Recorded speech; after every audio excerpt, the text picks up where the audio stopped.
There is a man whose name is known across three of the world's great religions. A man who parted seas, spoke with God face to face, and led an entire nation out of slavery. His name is Moses. And yet, despite being one of the most important figures in all of human history, no one knows where he is buried. Not historians, not archaeologists, not even ancient Jewish traditions agree on the answer. But here's what makes this truly strange. The Bible tells us this was intentional. God himself hid the tomb of Moses and kept it hidden. The question is, why? Today, we are going to go deep into Scripture, ancient writings, and historical records to uncover the mystery of the lost tomb of Moses and what the Bible is really trying to tell us.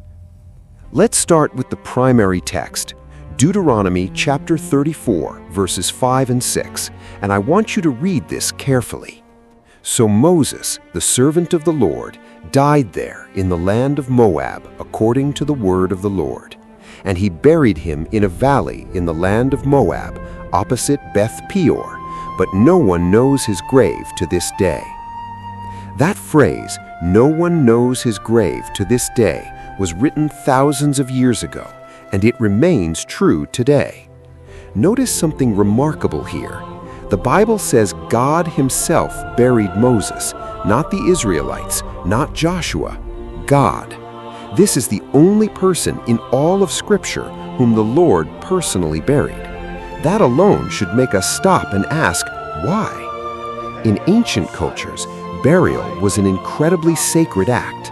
To have a burial site meant your memory was preserved, your legacy honored, your name kept alive. But God chose a different path for Moses. He removed the evidence entirely. This was not an accident. This was divine intention.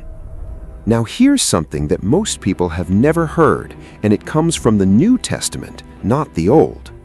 In the book of Jude, verse 9, there is a stunning and mysterious statement. But even the Archangel Michael, when he was disputing with the devil about the body of Moses, did not himself dare to condemn him for slander, but said, "The Lord rebuke you." Let that sink in for a moment.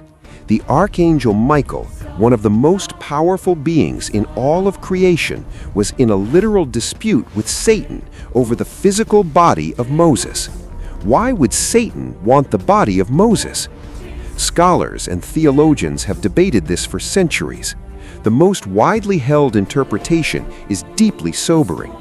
If Satan had possession of Moses' body, or if the Israelites knew the location of Moses' tomb, there was a real and serious danger that the people would begin to worship at that site. They would turn Moses into an idol. His grave would become a shrine.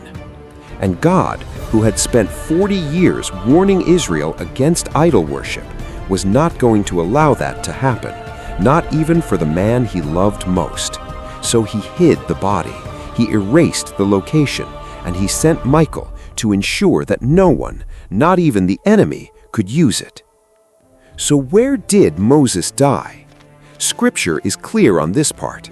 Moses climbed Mount Nebo, a mountain in present-day Jordan, and from its peak, God showed him the entire promised land, the land Moses had spent his entire life working toward, the land he would never enter. He saw the hills of Gilead. He saw the territory of Judah. He saw the Negev desert and the plains of Jericho. And then he died at 120 years old, with perfect eyesight, with undiminished strength.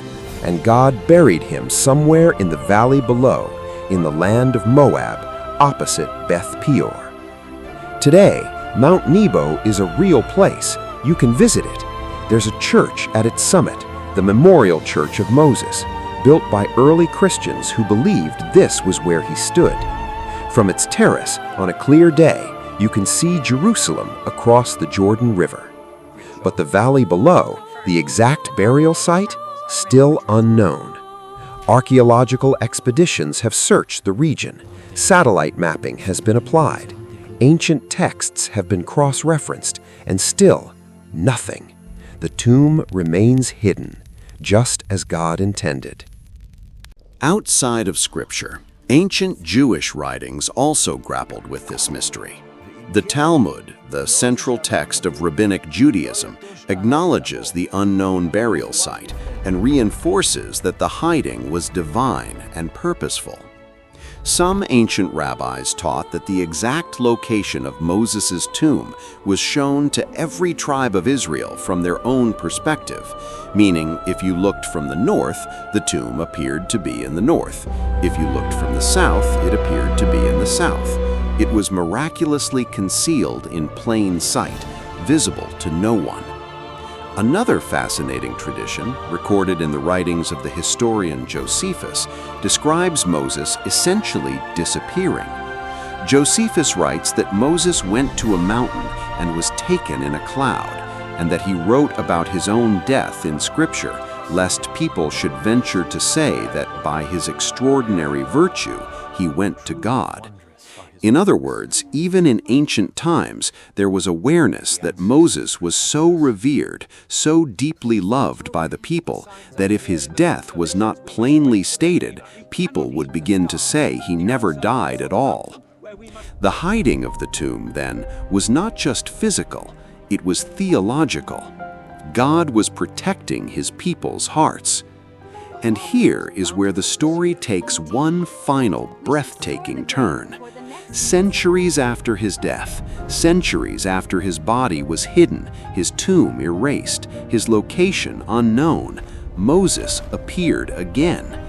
In the New Testament, in Matthew chapter 17, Jesus takes Peter, James, and John up a high mountain, and there Jesus is transfigured before them, his face shining like the sun, and standing beside him are two figures, Moses and Elijah, the man whose tomb was hidden by God, the man whose body was fought over by angels and demons, standing on a mountain in Israel, speaking with the Son of God.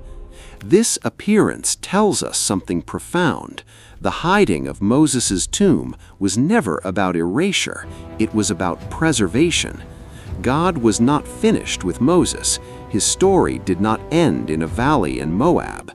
And perhaps that is the deepest message in this entire mystery, that God hides what he is not done with.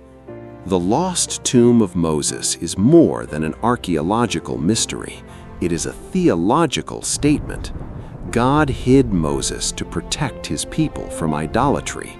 God defended Moses' body through angels, and God brought Moses back at the Transfiguration, not as a ghost, not as a memory, but as a living participant in the story of redemption.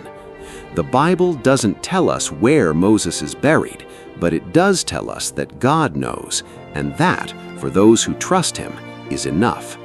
If this video moved you or taught you something new, please like and subscribe. We explore stories from Scripture that go deeper than the surface, because the Bible, when you really study it, is far more extraordinary than most people realize. I'll see you in the next one. God bless you.